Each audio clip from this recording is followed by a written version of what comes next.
Thomas the Tank Engine had had a very busy day. As well as his usual passenger runs, he'd taken children on an outing and helped deliver parcels for Tom Tipper when the post van broke down. It had been hard work, and he had to hurry to get everything done in good time. By the time he got back to the shed that night, he was exhausted. Edward could see how tired Thomas looked. "If you didn't rush around so much, you could manage much better, Thomas. Rushing around gets engines into scrapes. You'll still manage to get the work done if you slow down, and better still, you wouldn't be so exhausted at the end of a day." Thomas didn't want to listen to Edward. "Going fast is fun. I know you're trying to be kind, Edward, but you don't always know what's best."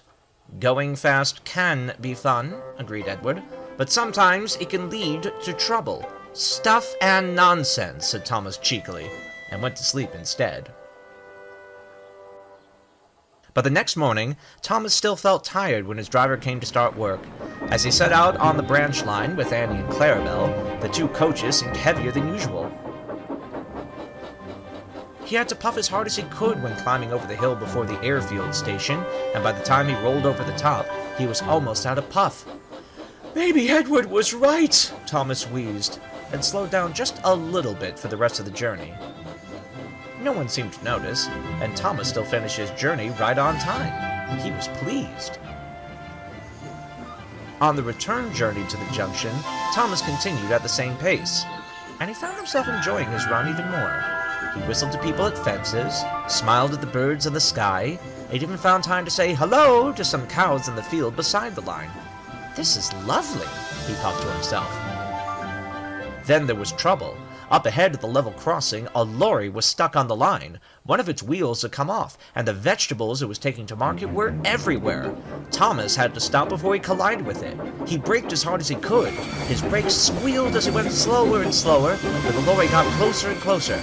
"Oh, my wheels and coupling rods!" cried Thomas. "I have to stop!" With one last big effort, Thomas came to a halt just in front of the lorry.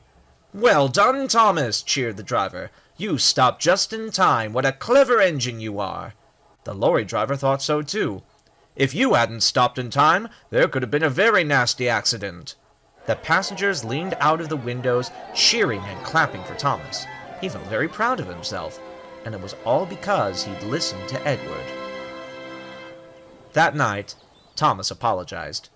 "I'm sorry I was cheeky, Edward. You were right. I enjoyed going a bit slower today, and better still, if I had gone any faster, I might have hit that lorry." "Well, I'm glad you didn't," said Edward. "Sir Topham Hatt says you were a real hero." "And I learned another lesson today, too," finished Thomas. "You do know best, Edward."